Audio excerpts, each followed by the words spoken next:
What's up, TikTok? So check it out.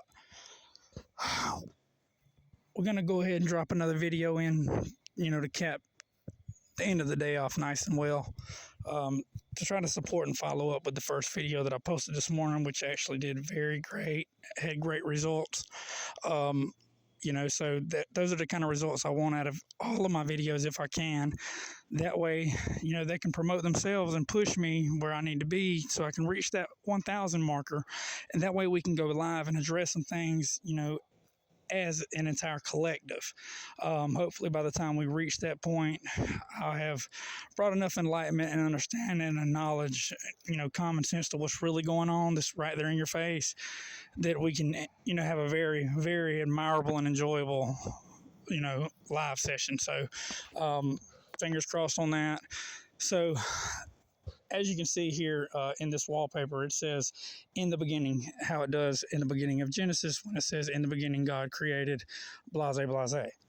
But as you'll notice, I've taken a red X and marked out the black word, two-letter word, N-I-N, and replaced it with all capitalized three-letter ending word, end, E-N-D. I replaced I-N with E-N-D. So now it says in the beginning. Now, what do I mean by that? Well, let's see. First off, I would like to ask anyone who's, get their minds getting drawn out of proportion here. I don't want you to get the wrong, don't get the wrong impression here with this. Trust me when I tell you I have a reason for saying that, okay? But, well, I might as well go ahead and get into that now. That way, that I'm being honest when I tell you that I'm not, trying to give you the wrong impression, okay? In the beginning. What do I mean by that? Well, just exactly what it says. But let's go ahead and acknowledge something real quick. In the beginning, I'm using these particular words, to take and, we'll use the word improve. Forgive me, I'm not a scientist or a very brilliant genius or anything like that. But these things will replace these two words. I'm using them to replace each other for a reason, because of the meaning. Words mean things.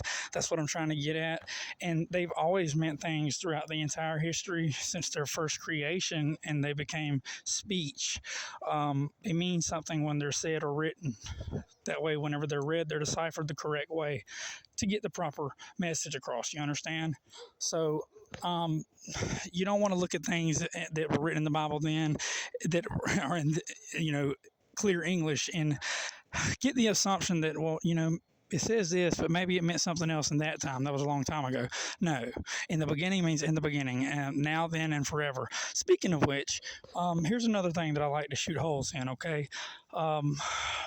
I don't want anyone getting false hope, and that's exactly what this type of thing gives. I know you've heard it said that Jesus Christ is the same today, yesterday, forever. I'm sure you've seen that, heard that, and people stand on that and are confident in it. But here's the thing. Is that true? Is it true?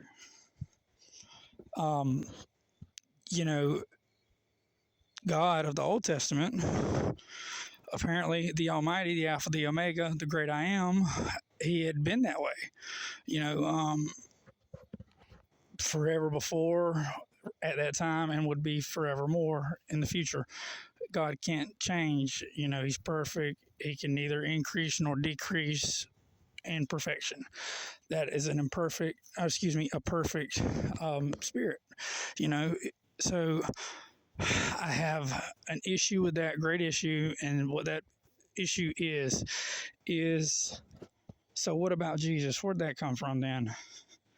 In the Old Testament, it was an eye for an eye, a tooth for a tooth. The New Testament, Jesus tries to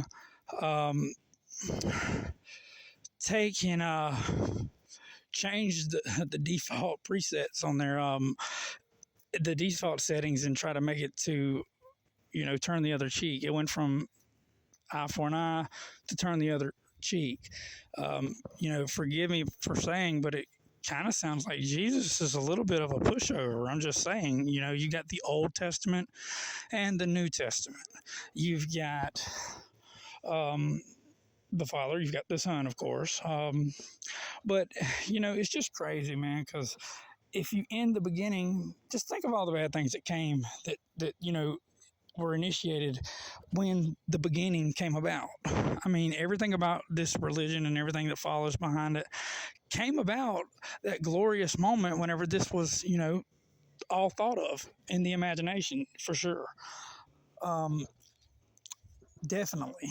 Think of all the war. Think of all the, you know, raping and slavery, things that went on because of this right here religion. It was a means of control, and that's a fact. And you can look it up and research it yourself. You know, um, Seriously. Um, in the New Testament, there was a traveler that was walking on the side of the road and approached Jesus as he was traveling from town to town and asked him, good teacher, he said, what must I do to inherit the kingdom of heaven? Jesus immediately responded with, why do you call me good when there's no one good except God alone? That was his response to the question that was directed at him, not the answer to the question that was asked of him. He said, why are you calling me good when there's no one good except God alone? Therefore, he denied being God right there, any which way you look at it. You can't run from it. That's a fact. I got a few more minutes on here. I guess we could get into the whole subject of, let's see here. It's said in the prophecy, in the prophecies of the Old Testament, that the Messiah, which here's a little fun fact for you, food for thought.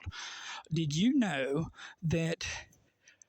You know what? And let's go ahead and just do that. We'll just do fun facts for the rest of this video. I hope I didn't mess up and get out of stride and get you guys not wanting to listen to the rest of it, because this is real cool right here, what I'm about to bring to your attention. So if you stuck around this long, you're about to get some information that you probably didn't have before, some, kind of wisdom, insight, some good stuff that you never knew before, which is going to seem crazy, I'm sure. Here's the first one. Let's go ahead. And if you have stuck around this long and you like the things that I'm about to tell you, do me a favor and just keep it all the way legit. Keep it G, man. Go ahead and like my content on this, at least on this one. If you didn't like the last one, like this one, because, hey, I bet there's nowhere inside the Holy Bible, Old Testament or New Testament, where you can find an angel that is a female. Attention, TikTok followers. Can anyone find me anywhere in Scripture, anywhere, where it speaks of a female angel, female names? Can you get any Gabriel, Michael, Raphael? Can you get one, please? Can you find that? Use Google. It works real fast. All right. Well, what about this one? Let's see. How about... where does it say anywhere inside the Old Testament or New Testament that God created hell? Can anyone point me to the spot in the Old or New Testament where it says how it did in Genesis with heaven? In the beginning, God made the heavens and earth. Can you show me anywhere in Scripture where it says God created hell?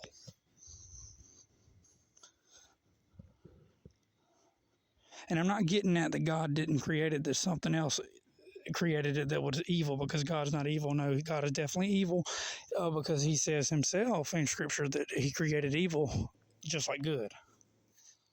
So I got a minute left, and I'm going to say that. The creation of hell, they forgot to write that in. So how about, let's see here. Okay, so if there is a heaven and hell, who goes to hell? If everyone's evil, if God himself is evil and everyone else is evil, then hell is for the evil people. So what is heaven for? It says in Job that no man born of a woman can be good. There is evil in his heart, and he is evil. If that is to be trusted and true, then take it for what it is, that there's not been a person that has ever lived, Moses, Abraham, Isaac, Jacob, Jesus, it doesn't matter who it was, no one has ever lived throughout the history of mankind that would have been judged as good in the sight of God, that would make it to heaven over hell, if that were the case. Like my shit,